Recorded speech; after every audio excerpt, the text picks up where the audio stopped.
Olá, meus irmãos.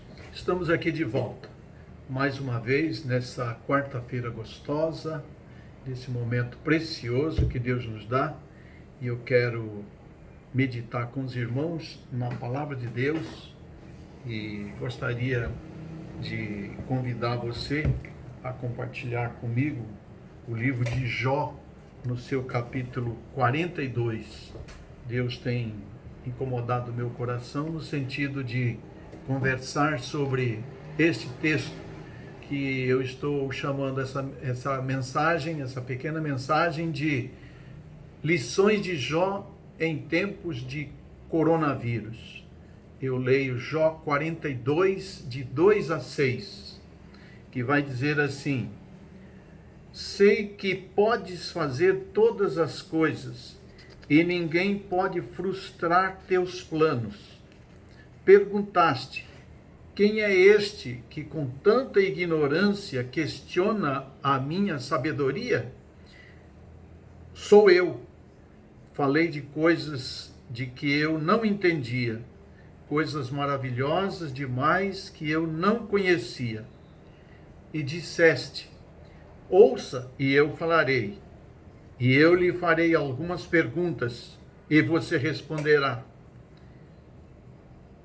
Aí Jó responde a Deus: antes eu só te conhecia de ouvir falar, agora eu te vi com os meus próprios olhos.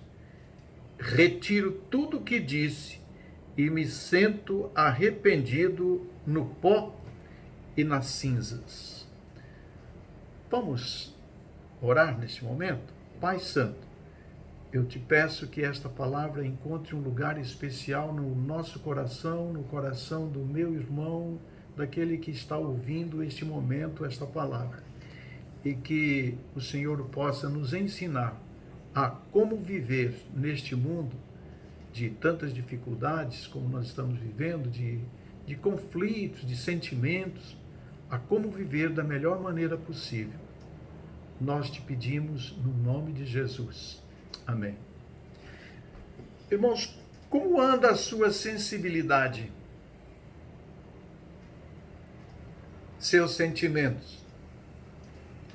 Está cuidando do seu coração?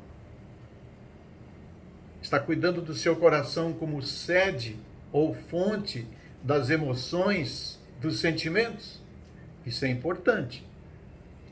É bom ouvir a Bíblia quando fala: acima de todas as coisas, guarde o seu coração, pois ele dirige os rumos da sua vida. Isso está escrito lá em Provérbios, capítulo 4, verso 23. Os dias atuais, eles se constituem num solo fértil para darmos ouvidos a muitas coisas que nos envenenam, que nos contaminam por pensamentos killer, ou seja, pensamentos assassinos. É campo fértil para falsos profetas, falsos mestres que andam falando em nome de Deus, em nome de Jesus. Cuidado! A Bíblia nos chama a atenção dizendo: provem os espíritos. Como vocês, eu também preciso me vigiar. Hoje, eu acordei e fui às mensagens e noticiários, como tenho feito todos os dias.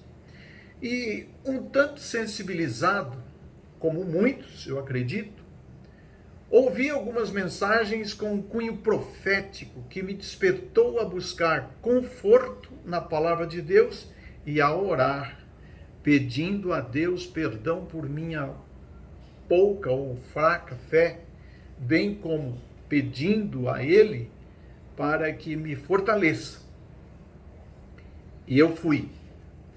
E Deus me levou a pensar em Jó, sua sabedoria, sua segurança religiosa, seus discursos defensivos, conforme a gente vai lendo o livro de Jó, sendo agora confrontado por Deus. O texto é o de Jó 42, o último capítulo do livro. O que o texto bíblico pode me ensinar é que eu quero compartilhar com vocês neste momento. Primeiro, no verso 2, Jó reconhece a grandeza e poder de Deus, bem como a sua autoridade. Verso 2 vai dizer: sei, são palavras de Jó, sei que podes fazer todas as coisas, e ninguém pode frustrar teus planos. Jó responde a isto porque Deus o teria confrontado lá nos capítulos 38 a 41. Deus chegou para Jó e disse: eu vou te perguntar algumas coisas. E do 38 a 41, Deus fez um monte de perguntas para Jó. Neste caso, Jó é modelo para nós, que em silêncio ou com palavras, nós vamos questionando a sabedoria de Deus. É o barro questionando o oleiro, conforme nos diz Jeremias capítulo 18, verso 6, e confirmado por Paulo na sua carta aos Romanos. No verso 3, Jó confessa as suas limitações, ou seja, a sua ignorância. Olha lá, ele diz: sou eu, falei de coisas que eu não entendia, coisas maravilhosas demais que eu não conhecia.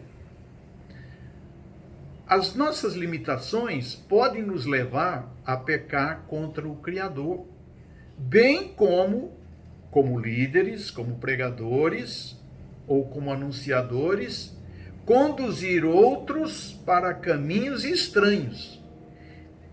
E confessar os nossos pecados, nesse sentido, nossa ignorância, vai trazer cura à alma, vai trazer libertação. João, o apóstolo, na sua primeira carta, no capítulo 1, verso 9, diz assim: se confessarmos os nossos pecados, Deus é fiel e justo para nos perdoar os pecados e nos purificar de toda iniquidade. Então, confessar a nossa ignorância, como fez Jó nesse verso 3, isso nos traz paz. Ele diz, eu repito, sou eu, falei de coisas de que eu não entendia. Às vezes essas notícias que recebemos, alguns querendo ser profetas, acabam se tornando falsos profetas. No verso 4, Jó ouve Deus sem questioná-lo e aprende. Olha lá o que diz o verso 4. Disseste, ouça, e eu falarei. E eu lhe farei algumas perguntas, e você responderá. Ouça. E Jó para ouvir Deus. No verso 5, Jó diz, antes eu só te conhecia de ouvir falar. Agora eu te vi com os meus próprios olhos. A fé de Jó em Deus era produto de ouvir falar dele. Ouvir falar. Muitas vezes nós cultivamos a nossa fé só na base do ouvir falar, sem nenhum envolvimento, sem nenhum comprometimento com Deus, sem colocar a nossa vida à prova diante de Deus, senti-lo no dia a dia, na prática. Não é apenas ouvir a teoria, mas é botar essa teoria na prática. E Jó confessa que ele vivia e ele cria apenas do ouvir falar. Ele aplicava seus conhecimentos, os conhecimentos que ele detinha das ciências do seu tempo. Ele aplicava os rituais religiosos com os quais alimentava a sua religiosidade, realizando cultos, ministrando sacrifícios, até por pecados que seus filhos viessem a cometer. A gente vai ver isso lá no livro de Jó, no capítulo 1, versos 4 e 5. Há um caso interessante sobre conhecer apenas por ouvir falar. Está lá no Evangelho de João, no capítulo 4, versos de 39 a 42, que é um diálogo que começou entre Jesus e a mulher samaritana e que se estendeu para os amigos da mulher samaritana. E o texto de João capítulo 4, versos 39 a 42, vai dizer assim: muitos samaritanos daquela cidade creram nele em virtude do testemunho da mulher que anunciara: olha, ele me disse tudo quanto eu tenho feito. Vindo, pois, os samaritanos ter com Jesus, pediam-lhe que permanecesse com eles, e Jesus ficou ali 2 dias. Muitos outros creram nele por causa da sua palavra e diziam à mulher: já agora não é pelo que disseste que nós cremos, mas porque nós mesmos temos ouvido e também que este é verdadeiramente o Salvador do mundo. Eles estavam envolvidos com Jesus, estavam ouvindo Jesus. Não era mais apenas pelo testemunho da mulher, mas porque eles tinham uma vida com Jesus. Tendo Jó, a partir de então, essa experiência pessoal com o Criador, ele põe um ponto final em seu discurso e se arrepende de suas falas humanas. Está lá no verso 6, ele vai dizer: retiro tudo o que disse e me sinto arrependido no pó e nas cinzas. Irmãos, há muitas vozes humanas fazendo prognósticos em nome de Deus.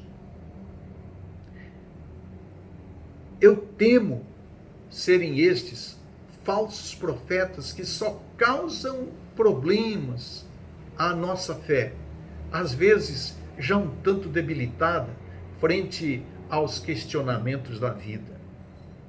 Nós precisamos tomar cuidados nesses tempos propícios para essa disseminação de falsas profecias, de falsos mestres, de fake news da palavra de Deus. Nós precisamos confiar na palavra de Deus, no que ela revela a nós, na medida em que com ela nós nos envolvemos. Nós precisamos confiar somente no Senhor, que tem controle total sobre todas as coisas. Nós precisamos confiar nas autoridades constituídas. Leia Romanos capítulo 13, versos 1 e 2. E nós precisamos pedir orientação de Deus sobre a quem obedecer em casos de conflitos e orar para que Deus as oriente a fim de que nós tenhamos paz. Concluindo, irmãos, que nós deixemos Deus com a última palavra, porque o Senhor está no seu santo templo. Cale-se diante dele toda a terra. Calem-se diante do Senhor Deus, porque o dia do Senhor está perto. O Senhor preparou o sacrifício e santificou os seus convidados. Eu citei Abacuque 2:20 e Sofonias 1:7. A propósito, depois da confissão de Jó, veio a ele grande riqueza, grande prosperidade. Ele teve devolvida a sua esposa, os seus filhos, muita riqueza, muito mais do que o que ele tinha antes. E eu tenho certeza de que também nós seremos prósperos por darmos ouvidos à palavra de Deus e por sinceramente confiar nele e andar com ele, praticando o que ele quer que nós façamos. Olha, Jó acabou por ser comissionado por Deus como sacerdote para os seus amigos. Jó, no seu final, capítulo 42, versos de 7 a 9, o Senhor vai dizer, o texto vai dizer: depois que o Senhor terminou de falar com Jó, disse a Elifaz de Temã: estou muito irado com você e com seus amigos, pois não falaram o que é certo a meu respeito, como fez meu servo Jó. Fizeram o papel de falsos profetas. Por isso, peguem 7 novilhos, 7 carneiros, leve os animais a meu servo Jó, e ofereçam holocaustos em favor de si mesmos. E meu servo Jó vai orar por vocês, e eu aceitarei a oração deles. E não tratarei vocês como merecem por sua insensatez, pois não falaram o que é certo a meu respeito, como fez meu servo Jó. Jó acabou sendo representante de Deus e comissionado para levar esse povo a Deus. Eu creio que nós também precisamos levar nossa nação a Deus, nossos governantes a Deus. Não ficarmos questionando se A ou B se está certo, se isso e aquilo, se a autoridade foi constituída por Deus e Deus está com as mãos neles, Deus está de olho neles e cabe-nos levá-los a Deus a cada momento da nossa vida, na nossa casa, no nosso recolhimento. E Jó foi tremendamente abençoado por se humilhar diante de Deus. Versos de 10 a 16 vai dizer isto: quando Jó orou por seus amigos, o Senhor tornou próspero de novo. Na verdade, o Senhor lhe deu o dobro do que tinha antes. Todos os seus irmãos, suas irmãs, seus amigos e outros tempos vieram e festejaram com ele à mesa de sua casa. Eles o consolaram e o confortaram por todas as provações que o Senhor tinha enviado contra ele, e cada um lhe trouxe um presente de prata e anel de ouro. O Senhor abençoou Jó na segunda parte de sua vida, ainda mais que na primeira. Ele teve 14.000 ovelhas, 6.000 carneiros, e daqui para frente começa a descrever as riquezas que Deus concedeu a Jó. Irmãos, a primeira carta de São Pedro, apóstolo, no seu capítulo 5, verso 6, nos diz assim: portanto, humilhem-se debaixo da poderosa mão de Deus, para que ele, no tempo oportuno, no tempo certo, vos exalte. Nós precisamos nos humilhar no pó, na cinza, na terra, diante do nosso Deus, diante dessas situações que estamos vivendo, e o Senhor, no tempo oportuno, vai exaltar o seu povo, porque o seu povo clama e o seu povo serve a um Deus que pode todas as coisas. Meus queridos, guardemos nossos corações e nossas mentes, a fim de não ficarmos nos alimentando com possíveis falsos profetas, falsos ministros, apropriados para os fins dos tempos, como já nos avisou Jesus. Deus está no controle de todas as coisas. Vamos confiar nele. Amém? Que Deus nos abençoe.